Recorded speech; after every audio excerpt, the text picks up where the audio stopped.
विद्यार्थी मित्रांनो, महाराष्ट्रातील काही जिल्ह्यामध्ये नुकतेच ग्राउंड जे आहेत ते पार पडलेले आहेत आणि काही विद्यार्थ्यांचे ग्राउंड राहिलेले आहेत.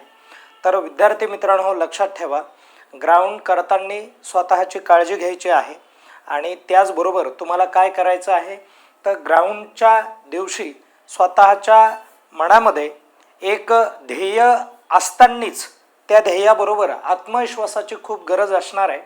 आणि आत्मविश्वास तुमच्यामध्ये असणं हे यासाठी गरजेचं आहे की येणाऱ्या परिस्थितीला तुम्हाला इमिजिएटली टॅकल करता आलं पाहिजे, हेही त्यामध्ये तेवढंच महत्त्वाचं आहे.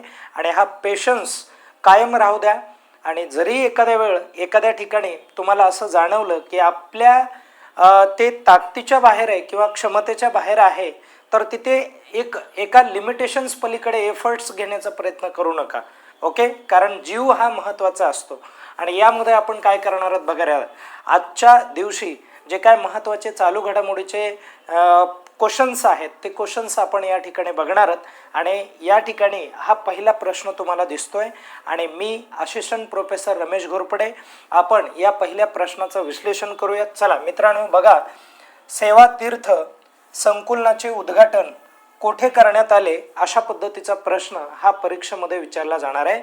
आणि अलीकडे काय करण्यात आलेलं आहे की अनेक जे काय ठिकाणं आहेत शासकीय, त्यांना काय करण्यात आलेलं आहे की भाजप सरकारने, भाजप म्हणण्यापेक्षा सध्याच्या सरकारने, युतीच्या सरकारने काय करण्यात आलेलं आहे तर त्यांचं नामांकन हे एका योग्य पद्धतीने करण्याचा जो काय प्रयत्न आहे तो प्रयत्न त्यांनी केलेला आहे आणि तेही तुम्हाला लक्षामध्ये ठेवायचं आहे. तर बघा, आता सेवा तीर्थ म्हणायला हे, आणि या सेवा तीर्थ संकुलनाचं उद्घाटन प्रामुख्याने नवी दिल्ली या ठिकाणी झालेलं आपल्याला बघायला मिळेल. ओके, म्हणून हे लक्षात राहू द्या, या गोष्टी महत्त्वाच्या.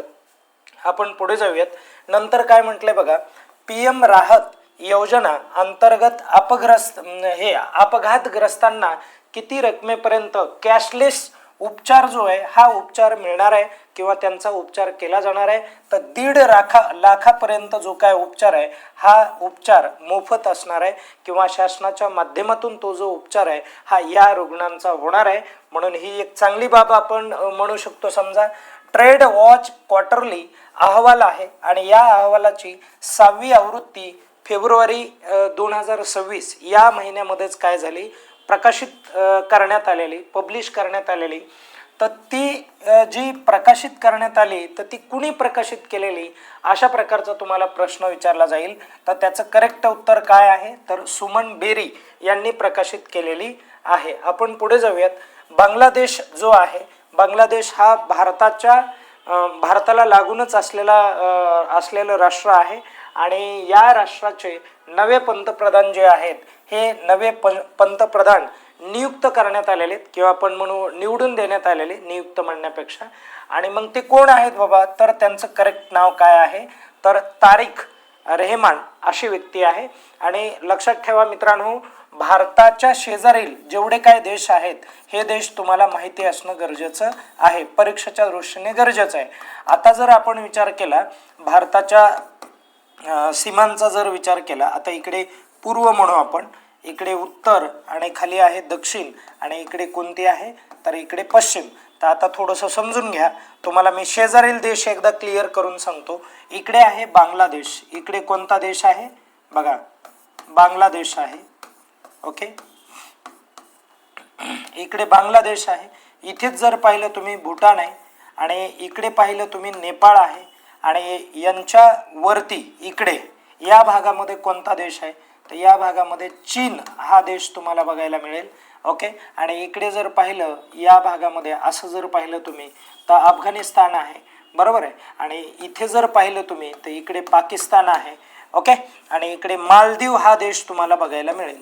कोणता देश, मालदीव हा देश इकडे बघायला मिळतो तुम्हाला. क्लिअर इथपर्यंत अशा प्रकारे देश आहेत. आणि दक्षिणेचा इकडे जर विचार केला तर श्रीलंका आहे, हे देखील तुम्हाला माहिती असणार आहे.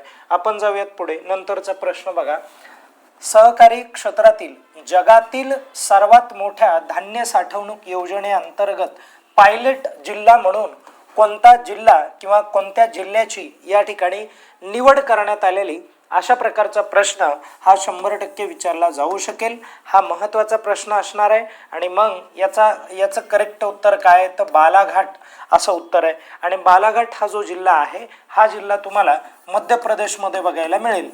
कुठे बघायला मिळेल? मध्य प्रदेशमध्ये बघायला मिळतो, लक्षात ठेवा. म्हणून ही देखील बाब जी आहे ती महत्त्वाची ठरेल. आपण पुढे जाऊयात. बघा, नुकतीच 202वी जयंती साजरी करण्यात आलेली आहे. आणि ती कुणाची जयंती साजरी करण्यात आली अशा प्रकारचा तुम्हाला प्रश्न विचारला जाऊ शकेल. तर त्याचं करेक्ट उत्तर काय आहे? स्वामी दयानंद सरस्वती यांची जयंती प्रामुख्याने साजरी करण्यात आलेली आहे. स्वामी दयानंद सरस्वती हे भारतीय इतिहासातील अतिशय नामांकित असं नाव आहे. आणि ते आपण समाज सुधारकांच्या घटकामध्ये बघणार आहोतच. आता बघा, सेवा तीर्थचे औपचारिक उद्घाटन जे आहे ते कुणाच्या हस्ते करण्यात आलेलं आहे तर पंतप्रधान नरेंद्र मोदी यांच्या हस्ते करण्यात आलेला आपल्याला या ठिकाणी बघायला मिळेल. आपण नंतरचा प्रश्न बघूयात. काय म्हटलंय बघा, आर्थिक वर्ष जे 2024चं आहे या आर्थिक वर्षानुसार, 25च्या नाही म्हणत, 2024च्या आर्थिक वर्षानुसार भारतामध्ये सर्वाधिक लोकर उत्पादन करणारं कोणतं राज्य ठरलेलं आहे? सर्वाधिक म्हणजे पहिल्या क्रमांकाचं तुम्ही म्हणू शकता. आणि याचं करेक्ट उत्तर काय आहे? राजस्थान आहे. राजस्थानमध्ये लोकरचं उत्पादन जे आहे ते मोठ्या प्रमाणात केलं जात आहे. आणि म्हणून आपलं करेक्ट उत्तर ते असू शकणार आहे. पुढे बघा, प्रादेशिक सुरक्षा मजबूत करण्यासाठी आर्टिक सेंट्री नावाचे नवीन आर्टिक मिशन जे आहे हे मिशन कोणत्या संघटनेने सुरू केलेलं आहे?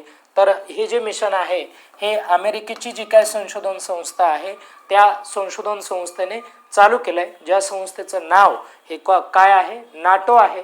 आणि नाटो विषयी डेफिनेटली तुम्हाला माहिती असणार आहे. म्हणून आपण एक शेवटचा प्रश्न बघूयात. काय आहे बघा, नुकत्याच पार पडलेल्या बांगलादेशच्या संसदीय निवडणुकीत कोणत्या पक्षाने बहुमत मिळवलं आहे अशा पद्धतीचा तुम्हाला प्रश्न विचारला जाईल. किंवा कोणत्या पक्षाचे पंतप्रधान झालेले आहेत तर त्याचं करेक्ट उत्तर काय आहे? बांगलादेश नॅशनल पार्टी असं त्याला म्हटलं जातं. इन शॉर्ट आपण असं म्हणूयात, बांगलादेश नॅशनल पार्टी म्हणजे BNP असं आपण त्याला म्हणू शकतो. आणि लक्षात ठेवा, BNP या पक्षाला मागे टाकलेलं आहे ज्याचं नाव जमात ई इस्लामी असं आहे. आणि जमात ई इस्लामी हा बांगलादेशमधील आज विरोधी पक्ष म्हणून काम करणारा पक्ष ठरेल. म्हणून या देखील गोष्टी आपल्याला या ठिकाणी क्लिअर करणं गरजेच्या आहेत. अशा स्वरूपाचे जे काही प्रश्न असतात हे प्रश्न परीक्षेला विचारले जातात. त्यासाठी तुम्हाला या प्रश्नाचा चांगला सराव करायचा आहे. आपण या ठिकाणी थांबूयात. धन्यवाद.